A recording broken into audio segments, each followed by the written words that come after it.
السلام عليكم ورحمة الله وبركاته. إن الحمد لله نحمده ونستعينه ونستغفره ونتوب إليه ونعوذ به من شرور أنفسنا وسيئات أعمالنا. من يهده الله فلا مضل له ومن يضلل فلا هادي له.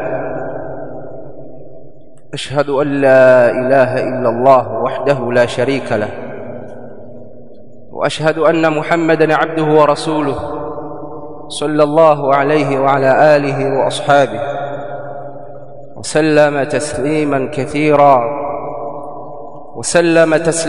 كثيرا أما بعد. فيا أيها الناس، أوصيكم وأوصي نفسي بتقوى الله عز وجل. قال تعالى: يا أيها الذين آمنوا اتقوا الله وكونوا مع الصادقين. Siasa katika Uislamu zinatofautiana na siasa za kutungwa, siasa za kimagharibi. Na Waislamu wanapozungumza siasa Kiislamu, wanazungumza siasa zilizoteremshwa katika Qur'ani na Sunna, na ndio siasa sahihi. Kwa hiyo tunapoelezea siasa na kuwahutubia waumini wetu siasa, tunawahutubia siasa sahihi inayowahusu, ambayo imekuja katika Qur'ani na Sunna. Na miongoni mwa tofauti ya siasa ya Kiislamu na siasa za kimagharibi zilizotungwa, zingine zimetungwa karne ya 16, 17, karne ya 18, karne ya 19, na mifumo iliyotungwa na watu wa falsafa. Siasa hizo ni tofauti na siasa ya Kiislamu. Miongoni mwa tofauti hizo, siasa ya Kiislamu inaangalia maslah na mafsada. Siasa ya Kiislamu inapima uzani kati ya maslahi ya kufanya jambo na ufisadi wake. Siasa za kimagharibi zinaangalia faida za kumnufaisha mtu, na wakatofautiana. Kuna faida za kumnufaisha mtu binafsi, faida za kumnufaisha mtu mwenye nguvu. Mwenye nguvu ndiye anayekuwa na haki bila kuangalia mafsada. Ndio maana siasa hizo wasimamizi wake hawaoni shida maadamu wanapata maslahi yao, kama ni mali za Afrika au za nchi za Kiislamu. Hawaoni shida wafe malaini, mamilioni ya watu, maelfu ya watu. Hawaoni shida waunde vikundi vya uasi vya kuiba mali maadamu wananufaika wao. Hawaoni shida kabisa, jambo la kawaida kwao. Na ndio maana kuna nchi ambazo zimetuzunguka zina vikundi vya uasi usioisha miaka na miaka. Sababu ni hiyo. Siasa za Kiislamu zinaangalia, je, kuna maslahi hapa au kuna mafsad, au kuna maslahi lakini mafsadi ni makubwa. Na hii ni kwa sababu siasa ya Kiislamu imekuja kuhifadhi mambo matano. Jambo la kwanza, kuhifadhi dini iwepo isipotee. Jambo la pili, kuhifadhi nafsi, roho za watu zisiondoshwe kwa dhulma, watu wasife hovyo hovyo. Na jambo la tatu, kuhifadhi akili, kusiwe na madawa ya kulevya yanayoharibu vijana, yanayotia wendawazimu vijana na mambo mengineyo. Jambo la nne, hifdhul ir, kuhifadhi heshima za watu. Na jambo la tano, hifdhul mal, kuhifadhi mali. Siasa ya Kiislamu imekuja kwa malengo ya kulinda vitu hivi vitano ambavyo ni vitu vya dharura, vya lazima katika maisha ya mwanadamu. Uislamu umekuja kulinda mambo haya matano kwanza kabla ya chochote. Siasa za kimagharibi mambo haya hawayatambui. Wako tayari kuvunja heshima za watu, watu wafe, dini zipotee, dini za watu zipotee, cha Mungu wa watu upotee, mali zipotee, akili ziharibike, hawajali. Siasa ya Kiislamu ni siasa yenye huruma.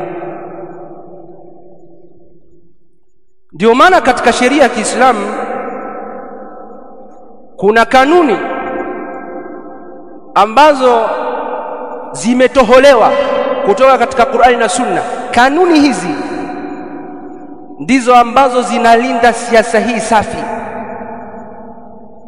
Miongoni mwa kanuni hizo ni kanuni inayosema dar'ul mafasidi muqaddamun ala jalbil masalih,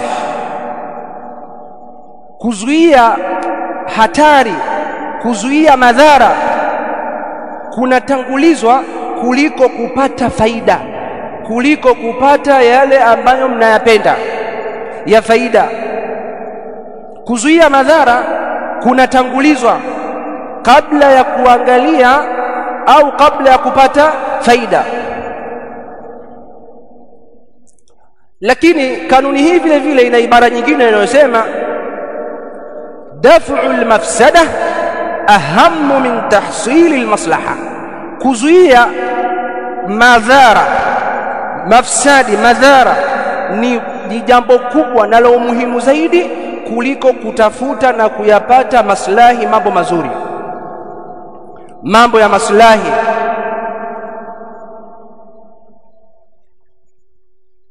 Na ahlul ilmi wamebainisha kanuni hii. Watu elimu ya sheria waliobobea katika sheria wamebainisha kanuni hii, wakasema kama alivyosema Al-Izz ibn Abdissalam al-Imam Shafi'i. Al-Izz ibn Abdissalam Shafi'i huyu kama alivyosema, idha ijtama'at masalih wa mafasid,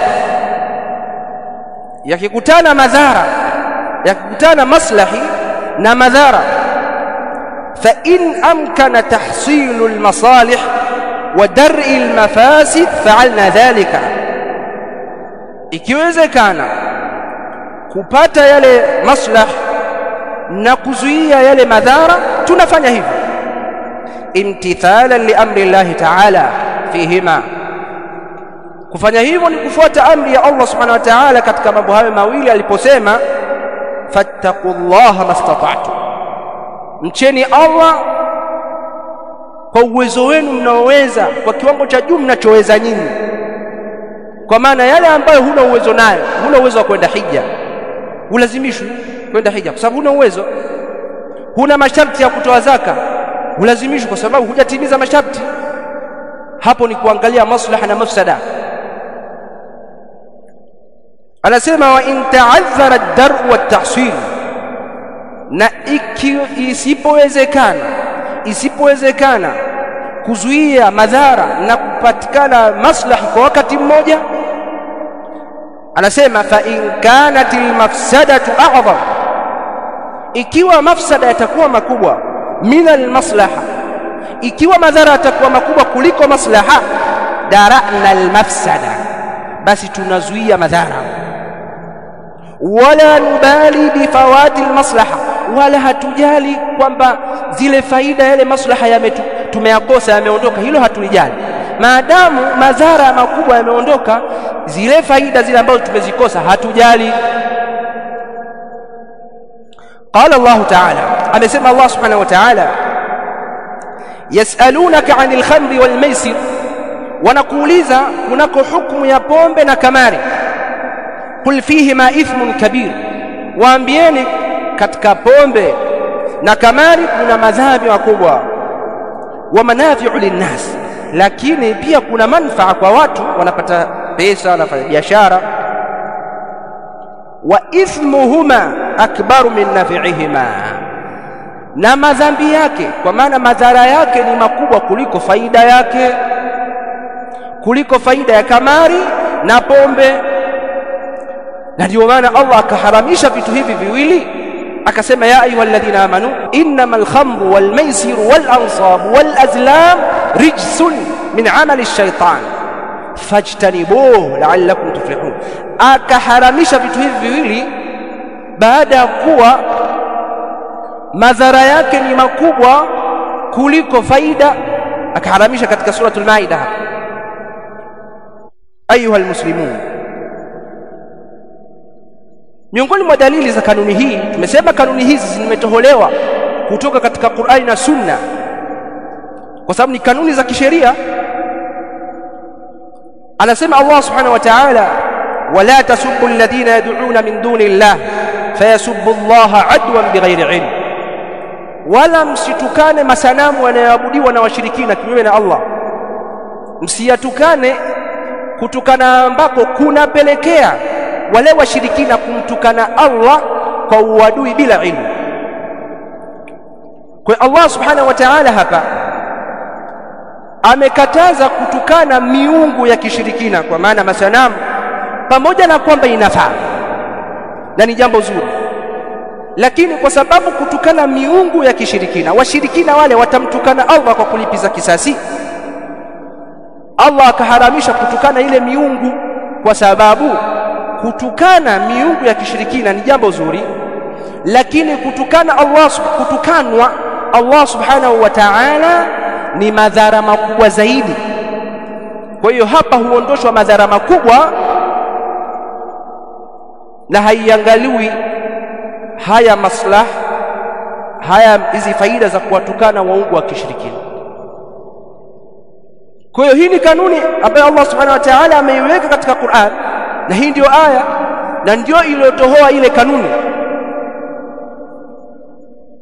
Ayuha almuslimun, enyi Waislamu, miongoni mwa dalili hizo ni Allah aliposema man kafara billahi min ba'di imani, mwenye kumkufuru Allah subhanahu wa ta'ala baada ya kuwa mu'min kisha akamkufuru Allah subhanahu wa ta'ala, mtu huyo atapata ghadhab za Allah subhanahu wa ta'ala na adhabu yumezayo. Akasema illa man ukriha, isipokuwa yule ambaye atatamka neno la kufuru kwa kulazimishwa, kwa kushikiwa silaha kwamba sema wa ila unakufa, wa qalbuhu mutma'innun bil iman, lakini wakati anatamka hiyo kufuru kwa mdomo, moyo wake uko na imani, haukiri. Kwa maana sheria imejuzisha mtu kutamka neno la kufuru ikiwa umelazimishwa kwamba tamka wa ila unakufa. Sheria ikasema utamke neno lile kwa mdomo, lakini imani yako ikiwa imethibiti katika moyo. Kufuru, kutamka neno la kufuru ni kufuru na ni mafsada,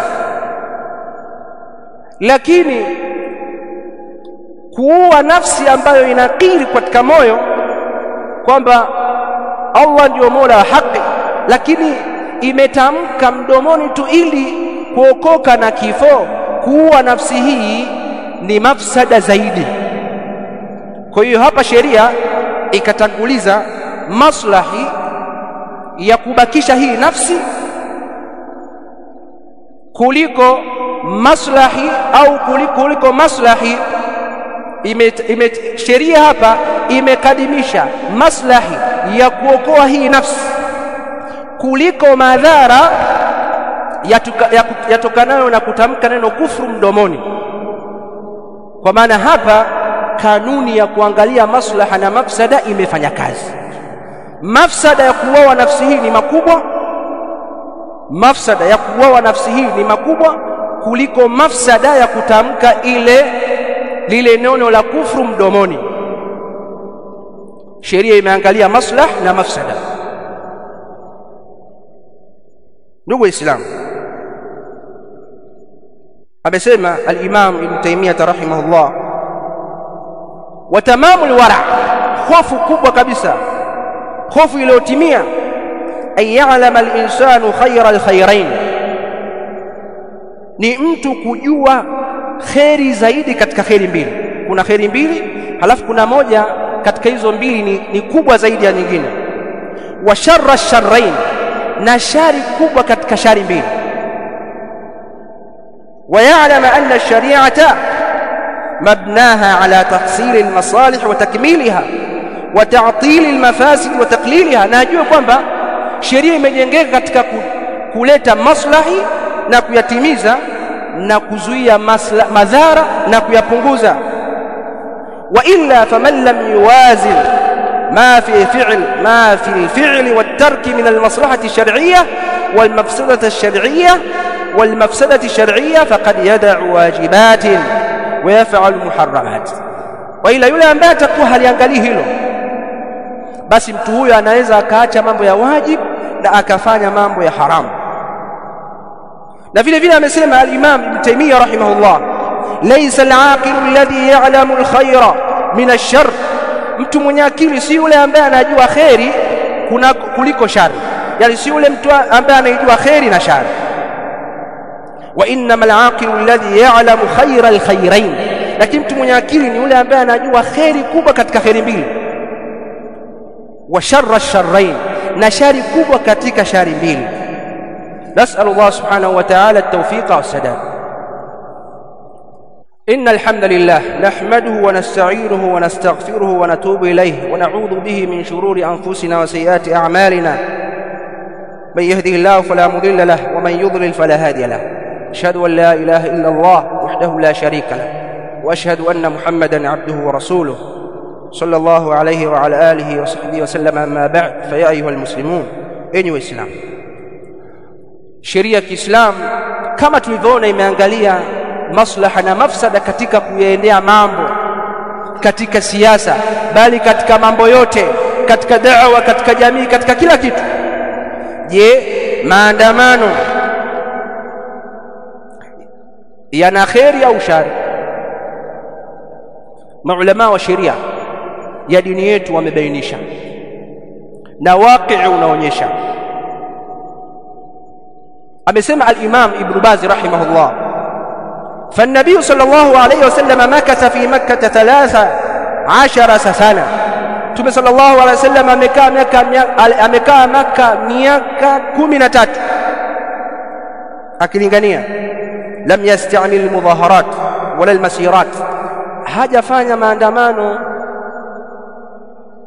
wala kutembea matembezi ya maandamano, hajafanya hivyo. Pamoja kwamba alikuwa amedhulumiwa na ana haki yake anaidai, amezuiwa kuabudu Mtume sallallahu alaihi wasallam, amezuiwa kutangaza dini, kusema la ilaha illa Allah, amezuiwa, lakini hajafanya maandamano. Walam yuhaddid an-nasa bitakhribi amwalihim wa ikhtiyalihim, wala hajatishia watu kuharibu mali zao na kuwaua. Wala shakka anna hadha al-uslub yadhuru ad-da'wata wad-du'at, la shakka kwamba, hakuna shaka kwamba uslubu huu unadhuru da'wa na maduat. Kisha akasema fahum yuriduna al-khayra bihadha al-uslub, wanakusudia khairi kwa uslubu huu, kwamba tunadai haki, tunatafuta haki zetu. Walakin yahsulu bihi dhiddu, lakini kwa uslubu huu kinyume chake ndicho kinachopatikana, nayo ni madhara, hasara kubwa ndio inayopatikana, mali huharibiwa, nafsi hupotea.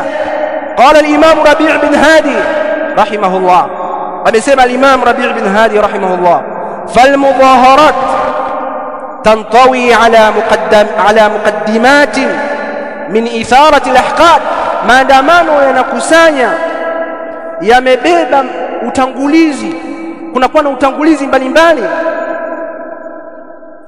kama vile kuingizia watu husda, kama tulivyoona katika maandamano yaliyopita. Watu wamejazwa husda, kwa nini fulani ana mali, watahyiji ala tariqati al-khawarij al-qa'd, na kuhamasisha watu katika njia ya makhawarij al-qa'da ambao tuliwaelezea hapa katika juma iliyopita. Nao ni wale ambao wanahamasisha watu kutoka lakini hawatoki. Wengine wako Ulaya, wengine wamejificha huko, wengine wanatumiwa pesa kwa njia eti taasisi za kidemokrasia zinatumiwa pesa kuhamasisha demokrasia. Uongo, kadhib. Wa ish'ari an-nas bidhulm, na kuhamasisha watu kuambia nyinyi mnadhulumiwa. Wa hathi lin-nas ala al-mutalabat bil-huquq, na kuhamasisha watu kudai haki wanazodai haki. Wal hurriyat, na uhuru, kuwa huru, uabudu unachotaka, uwe unavyotaka, ukitaka kuwa shoga kuwa, wa ghairi dhalika min al-muthirat, na mambo mengine ambayo wanayatangaza. Wa qabla dhalika nafkhun wa nafthu ash-shaytan fi an-nufus, kabla hapo shetani anafanya kazi ya kuchochea watu katika nafsi zao. Thumma yandafi'u an-nasu fi ash-shawari'i wal mayadin, kisha watu wanajirusha, wanaingia katika kwa hamasa katika mitaa mbalimbali. Fi hiyajin wa fawda wa sakhbin, katika hali ya kuwa na jazba na makelele. Wal ghalibu, na mara nyingi an yakuna min almutadhahirina tahaddin wa takhrib, waandamanaji wanakuwa na vitisho na wanaharibu. La yahkumuhum wala yahkumu awatifahum aqlun wala shar'a, hakuna akili wala sheria inayoongoza zile hamasa zao. Fatati an-nataiju al-murra, matokeo yake yanakuja mabaya chungu. Min al-istidami biquwati ad-dawla, matokeo hayo ni matokeo ya wao kupambana na vyombo vya dola. Al-amru alladhi yuaddi ila safki ad-dima, jambo linalopelekea kumwagika damu. Wa ihdari al-amwal, na mali kuharibiwa, kama tulivyoona magari yamechomwa moto.